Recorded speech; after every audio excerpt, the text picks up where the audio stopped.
আগামীকাল আমাদের জন্য কি আসতেছে? শবে বরাত।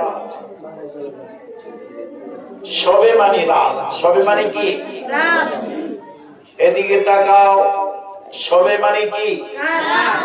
বরাত মানে বরকতময় রাত, বরকতময় রাত, শবে বরাত।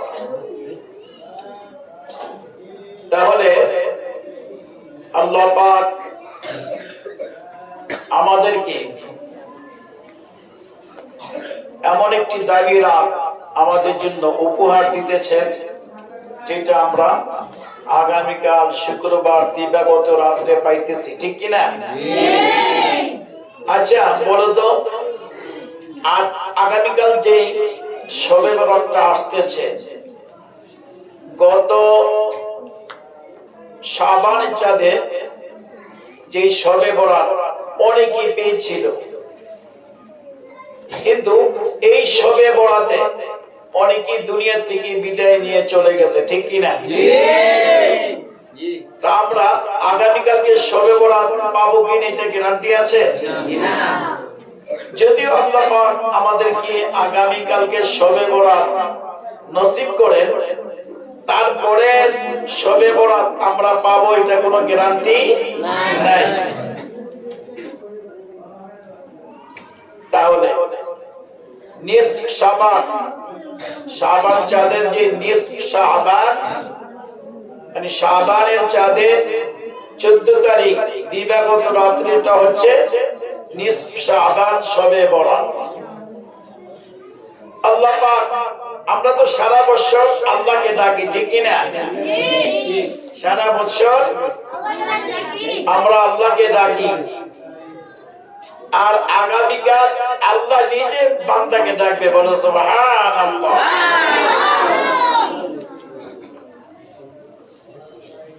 আমরা সারা বছর আল্লাহকে স্মরণ করি, আর আল্লাহ আমাদেরকে আগামীকাল এই শবে বরাত আসতেছে, অত্যন্ত মূল্যবান রজনী আসতেছে।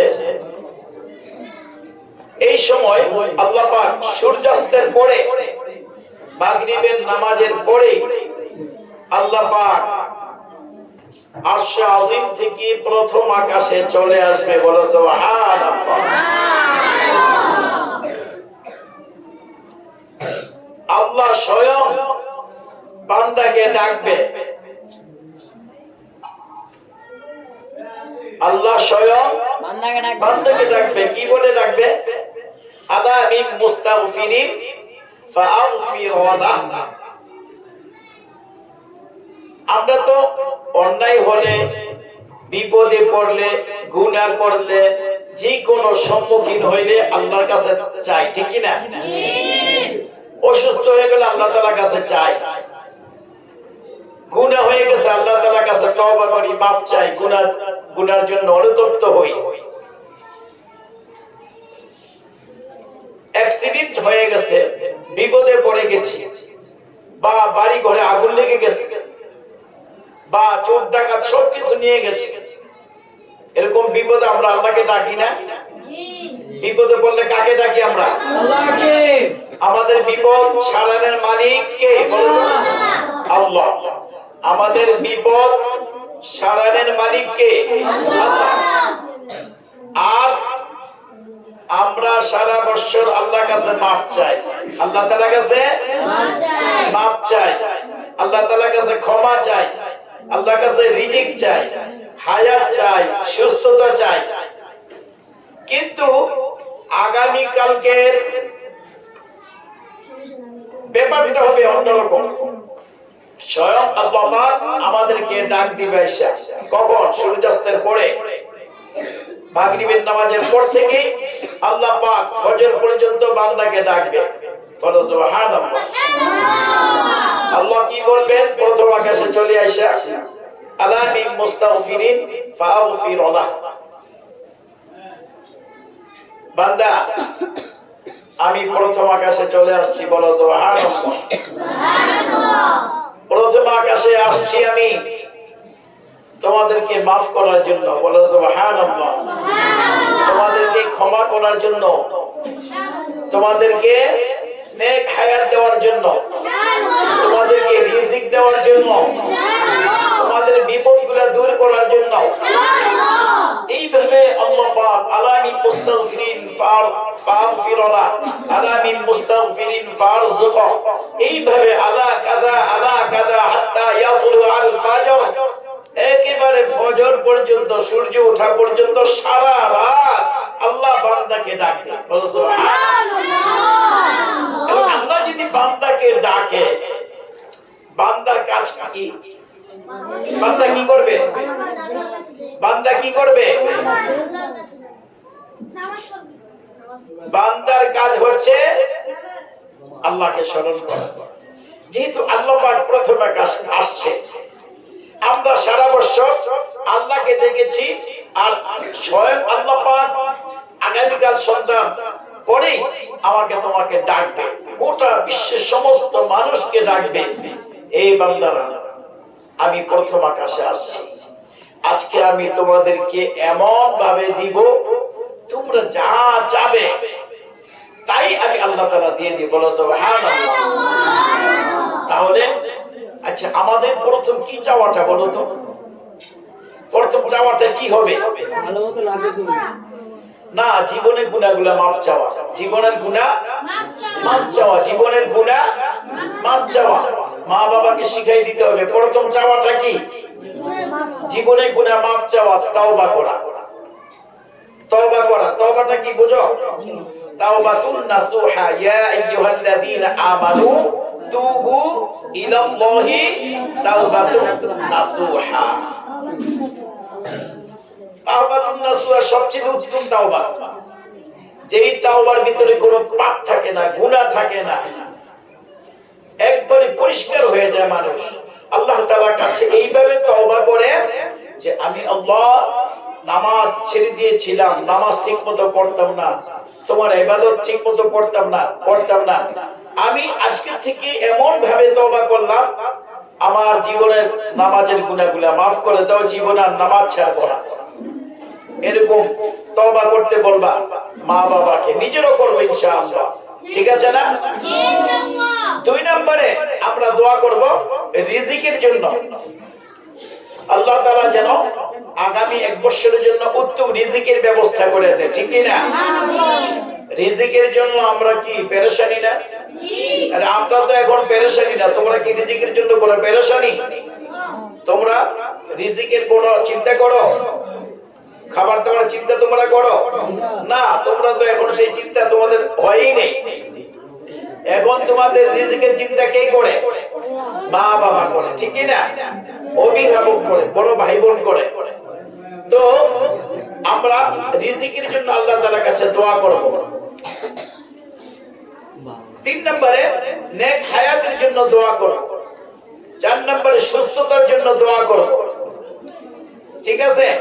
পাঁচ নম্বরে গোটা বিশ্বের মুসলমানদেরকে আল্লাহ তাআলা যেন সাহায্য করে, আল্লাহ তাআলা যেন আমাদেরকে নেক হায়াত দেয়, আল্লাহ তাআলা আমাদেরকে নেক আমল করার জন্য তৌফিক দান করেন।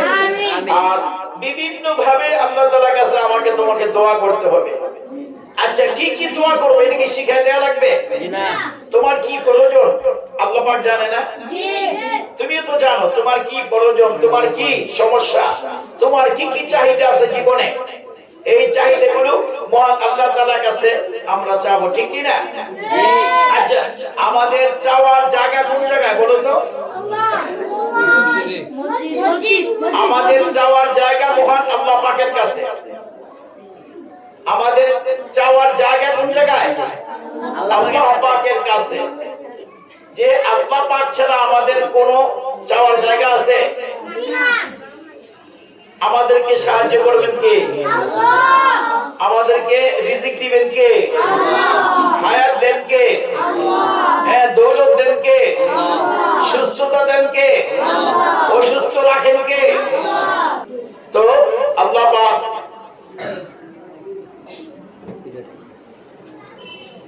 আমাদেরকে মুসলমান বানাইছে, এই জন্য শুকরিয়া আদায় করতে হইব না? শেষ নবীর উম্মত বানাইছেন, শুকরিয়া আদায় করতে হইব না? শেষ নবী না হলে কি শবে বরাত পাইতাম আমরা? শেষ নবীর উম্মত না হলে শবে বরাত পাইতাম? এই শবে বরাত দেওয়ার কারণটা কি? শবে বরাত দেওয়ার কারণ কি বাবারা? শবে বরাত দেওয়ার কারণ হচ্ছে আমাদের হায়াত কম। আমাদের হায়াত কম, অল্প সময়, কম সময় হায়াত আমাদের।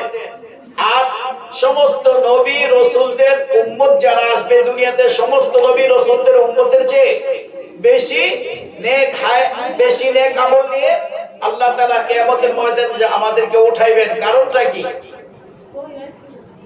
কারণটা হচ্ছে এই রাত্রি। কারণটা কি? এই রাত্রি ইবাদত করলে কত যে নেকি আমরা পাবো। আমাদের আল্লাহ তাআলা জুমার রাত দিয়েছেন, শাওয়াল মাসে এরকম দিবস দিয়েছেন, তারপর রমজান মাস দিয়েছেন। রমজান মাস তো বিশাল বড় বোনাসের মাস। রমজান মাসে একবার সুবহানাল্লাহ বললে 70 বার সুবহানাল্লাহ বলার নেকি আমাকে তোমাকে দিবে। ঠিক না? রমজান মাসে একটা ইবাদত করলে 70টা ইবাদতের সওয়াব পাওয়া যাবে। এক রাকাত নামাজ পড়লে 70 রাকাত নামাজের সওয়াব পাওয়া যাবে। এমন একটি দামি মাস আমাদের সামনে আসতেছে। তো যাই হোক, রমজান মাসের আলোচনা আমরা পরে করব। আগামীকাল শুভ রাত্রি আসতেছে আমাদের জন্য, অত্যন্ত দামি রাত আসতেছে আমাদের জন্য। এই রাত্রিতে আমরা আমাদের মা বাবা, ছেলে মেয়ে, পরিবার পরিজন কিভাবে আমল করব এগুলো জানতে হবে, ঠিক কি না? আচ্ছা, শবে বরাতের সাথে হালুয়া রুটির কোনো সম্পর্ক আছে? আমরা হালুয়া রুটির কাছে যাব না, ঠিক কি না? মা বাবাকে বলবো হালুয়া রুটির দরকার নাই। হালুয়া রুটি না খাইলেও আল্লাহ সন্তুষ্ট হবে না, আল্লাহ রাসূলও সন্তুষ্ট হবে না।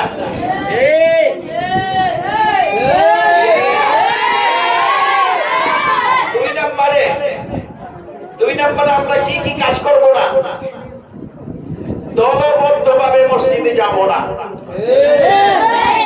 দল বাইনা মসজিদে আমরা যাব না। এটা কিন্তু কোনো হাদিস কোরআনে নাই। আল্লাহ তাআলা এই রজনীকে দাম দিয়েছেন। আল্লাহ রাসূল সাল্লাল্লাহু আলাইহি ওয়াসাল্লাম একটা হাদিস আছে, হযরত আয়েশা সিদ্দিকা রাদিয়াল্লাহু তাআলা আনহু ঘুমিয়েছিলেন।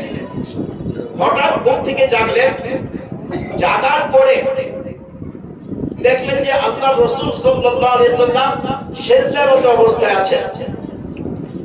সিজদারত অবস্থায় আছেন। তো এত দীর্ঘ সময় সিজদায় ছিলেন আল্লাহ রাসূল সাল্লাল্লাহু আলাইহি ওয়াসাল্লাম। এই দীর্ঘ সময় সিজদায় থাকার কারণে হযরত আয়েশা সিদ্দিকা রাদিয়াল্লাহু তাআলা আনহু ভয় পেয়ে গেলেন। তিনি মনে মনে ভাবতে লাগলেন যে আল্লাহ রাসূল কি দুনিয়া থেকে চির বিদায় নিয়ে চলে গেল। তিনি তখন কি করলেন? এই যে আমাদের বড় আঙ্গুলটা দেখো না, আল্লাহ রাসূল তো সিজদারত অবস্থায় জমিনে দুটো হাত, নাক, কপাল, হাঁটু, দুই পা দিয়ে এমন লম্বা সিজদায় পড়ে আল্লাহ পাকের কাছে কাঁদতেছেন উম্মতের জন্য। তো হযরত আয়েশা সিদ্দিকা রাদিয়াল্লাহু তাআলা ওনার যে বড় আঙ্গুলটা, বুড়ো আঙ্গুল যেটাকে বলে, এই আঙ্গুলের মধ্যে আস্তে করে টান দিয়েছেন। আস্তে করে টান দিয়েছে যে রাসূল কি জীবিত আছে না দুনিয়া থেকে বিদায় নিয়েছে। আচ্ছা, কত লম্বা সিজদা হওয়ার পরে হযরত আয়েশা ভয় পেয়ে গেছেন যে কি ব্যাপার, দুনিয়া থেকে আল্লাহ রাসূল চলে গেলেন, দুনিয়া থেকে বিদায় নিয়ে গেলেন। তখন তিনি বুড়ো আঙ্গুলে যখন টান দিয়েছেন, হঠাৎ করে তিনি আস্তে করে এই আঙ্গুলটা নাড়া দিয়েছেন। মা আয়েশা সিদ্দিকা রাদিয়াল্লাহু তাআলা টেনশন মুক্ত হলেন, না রাসূল তো এখনো জীবিত আছে। তো কিছুক্ষণ পর তিনি সালাম ফিরাইলেন। কিছুক্ষণ পরে সালাম ফিরানোর পরে তিনি আয়েশাকে বললেন, আয়েশা তুমি কি ভয় পেয়েছো? তো বলতেছে, হে প্রাণের রাসূল, আমি তো ভয় পেয়েছিলাম আপনি কি দুনিয়া থেকে বিদায় নিলেন কিনা। তখন আয়েশা সিদ্দিকা রাদিয়াল্লাহু তাআলা বললেন, হ্যাঁ আমি একটু ভয় পাইছিলাম। আল্লাহ রাসূল বললেন, আয়েশা না, সেই ভয় নেই, কিন্তু আজকে এমন একটি রাত, এমন একটি রজনী, এই রাতে আমি যখন সিজদায় গিয়েছি, সিজদায় যাওয়ার পরে জিবরাইল আলাইহিস সালাতু ওয়াস সালাম আয়েশা আমার কানে কানে বলে গেলেন, আমার কানে কানে বলে গেলেন, হে রাসূল, আজকের এই রাত্রিটা হচ্ছে অত্যন্ত দামি রাত। এই রাতের ভিতরে মানুষের ভাগ্য লিখিত হয়, মানুষের ভাগ্য লিখিত হয়, রিজিক লেখা হয়, হায়াত লেখা হয়, সুস্থতা লেখা হয়, অসুস্থতা লেখা হবে, রিজিক বন্টন হবে। আজকের এই রজনীতে পৃথিবীতে কতগুলো সন্তান দুনিয়াতে ভূমিষ্ঠ হবে, আসবে, কতগুলো মানুষ দুনিয়া থেকে বিদায় নেবে, কতগুলো মানুষ সুখ শান্তি পাবে, কতগুলো মানুষ অশান্তি পাবে, কতগুলো মানুষ রিজিকের অভাবে থাকবে, কত মানুষ রিজিক থেকে মুক্তি পাবে, কত মানুষকে আল্লাহ তাআলা এই রজনীতে মাফ করে দিবেন, ক্ষমা করে দিবেন, কত মানুষকে আল্লাহ তাআলা এই রজনীতে নেক হায়াত দিবেন, কত মানুষকে আল্লাহ তাআলা হায়াত দিবেন, কত মানুষকে হেদায়েত করবেন। এদিকে তাকাও জুবাইর। হ্যাঁ, তো যাই হোক, যখন আয়েশা সিদ্দিকা রাদিয়াল্লাহু তাআলা আনহা এই কথা শোনার পরে তো আল্লাহ রাসূলকে প্রশ্ন করলেন, রাসূল, এত একটা দামি রাত, এত দামি রজনী, আমাদের কি করণীয়, আমাদেরকে কি করতে হবে? আল্লাহ রাসূল বললেন, তুমি তোমার প্রভু মহান আল্লাহ পাক এই রজনীতে প্রথম আকাশে চলে আসছেন। আয়েশা বান্দাকে ডাকতেছেন, বান্দা তোমার গুনাহ থাকলে চাও, আমি maaf করে দিব। বলো সুবহানাল্লাহ।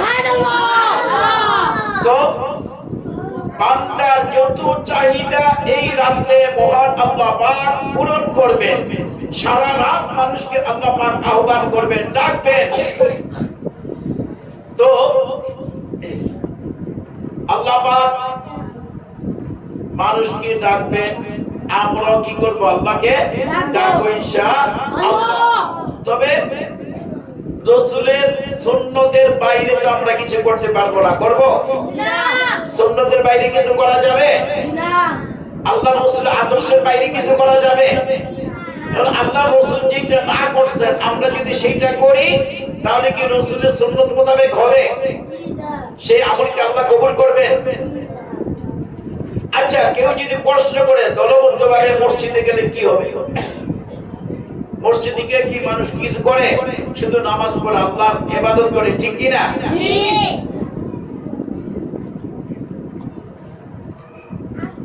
একটা গুমরাহি আছে। গুমরাহিটা কি? আমরা সারা রাত মসজিদ থাকবো, আল্লাহর ইবাদত করব, নামাজ পড়বো, জিকির করব, কোরআন তেলাওয়াত করব, কিন্তু মসজিদ থেকে যদি বাসায় যাই, বাসায় গিয়া 2-4 রাকাত পড়তে পারবো, তারপরে ঘুমাইসা পড়বে, ঠিক কি না? এরকম বলে না অনেকে? এই জন্য আমরা মসজিদে চলে যাই। কিন্তু রাসূল কিন্তু এটা বলেন নাই। রাসূল কি করছেন? আচ্ছা, আল্লাহ রাসূল যখন সিজদায় ছিলেন, তোমরা কথাগুলো খেয়াল করো, আল্লাহ রাসূল সিজদায় ছিলেন ঘরে না মসজিদে? বলো তো। এই ছেলেরা বলো। আল্লাহ রাসূল মা আয়েশা যে ওনার বুড়ো আঙ্গুলে টান দিয়েছেন, উনি যদি ঘরে না থাকতেন, সিজদায় না থাকতেন, মা আয়েশা ওনার বুড়ো আঙ্গুলে টান দিতে পারতেন না। তাইলে তিনি ইবাদত করছেন কোন জায়গায়? বাসা বাড়িতে। তিনি ইবাদত করেছেন কোন জায়গায়? বাসা বাড়িতে। সবে বরাতে আল্লাহ রাসূল ইবাদত করছেন বাসা বাড়িতে, বাসার মধ্যে ফ্যামিলি সবাইকে নিয়ে ওনাদেরকে তাকাদা করেছেন। তোমরাও আমি যেইভাবে ইবাদত করি বাসার মধ্যে, ঘরের মধ্যে, যেহেতু আল্লাহ পাক বান্দাকে আয়েশা আকাশে আয়েশা প্রথম আকাশে আয়েশা ডাকতেছে। এখন নফল ইবাদত সবচেয়ে বেশি খুশি হয় আল্লাহ তাআলা কিভাবে করলে জানো? আল্লাহ তাআলা নফল ইবাদত সবচেয়ে পছন্দ করেন গোপনীয় ভাবে। গোপনীয় ভাবে, যাতে পৃথিবীর কোনো মানুষ না জানে তুমি তাহাজ্জুদ করো, লুকায় লুকায় পড়ো, এটা আল্লাহ পছন্দ করে। নফল নামাজ পড়ো, লুকায় লুকায় করো। হ্যাঁ, তুমি উঠলা কেন? বসো। হ্যাঁ, তো এই জন্য আল্লাহ রাসূল কি করেছেন? একা বাসার ভিতরে চুপে চুপে নামাজ পড়েছেন, যেটা আল্লাহ পাক পছন্দ করেন। তো আল্লাহ রাসূল যেটা চুপে চুপে করেছেন, আমরা কি সেইটা সম্মিলিতভাবে করব? কথা বোঝে নাই। জুবায়ের, এদিকে লক্ষ্য করো প্লিজ, এদিকে লক্ষ্য করো। আল্লাহ রাসূল যেটা সম্মিলিতভাবে করেন নাই, আমরা কি সেটা সম্মিলিতভাবে করব? না। আমরা আল্লাহ রাসূল যেটা একা একা নিরিবিলি করেছেন, নীরবে করেছেন, আমরা সেটা কি নীরবেই করব, সম্মিলিতভাবে করব না। জামাতবদ্ধভাবে মসজিদে যাওয়ার কোনো আমাদের দরকার নেই। আল্লাহ রাসূল যান নাই, এশার নামাজ পড়ে কিন্তু তিনি বাসায় চলে আসছেন। আমরা জামাতে যেতে পারি এশার নামাজ পড়তে, জামাতে যেতে পারি মাগরিবের নামাজ পড়তে, জামাতে যেতে পারি ফজর নামাজ পড়তে, যোহর আসর মাগরিব হ্যাঁ পড়তে যেতে পারি, কিন্তু হ্যাঁ যত নফল ইবাদত আছে এগুলো আমরা বাসায় করব। আগামীকাল যে রাত আসতেছে, আমরা রাতে যে ইবাদত গুলো করব, তোমরা তোমাদের পিতামাতাকে জানাই দিবে। আল্লাহ রাসূল মসজিদে সারা রাত তিনি কখনো এইভাবে ইবাদত করেন না। আমরা কি আমাদের পিতামাতাকে বলবো যে আমরা ইনশাআল্লাহ মসজিদে যাওয়ার দরকার নাই, বাবা যারা আছেন তারা মসজিদে এসে নামাজ পড়ে জামাতে পড়ে চলে আসবে। হ্যাঁ, যদি মসজিদে কোনো শবে বরাত সম্পর্কে, আমল সম্পর্কে আলোচনা হয়, সেইটা শুনে আমরা বাসা বাড়িতে চলে আসবে। কোনো ইমাম সাহেব কিন্তু বলবে না যে সারা রাত আপনারা মসজিদ থাকবেন, নামাজ পড়বেন, কাঁদবেন, সেজদায় যাবেন, রুকু করবেন, তাসবিহ করবেন, কোরআন তেলাওয়াত করবেন, তাহাজ্জুদ করবেন, মসজিদ থেকে করবেন।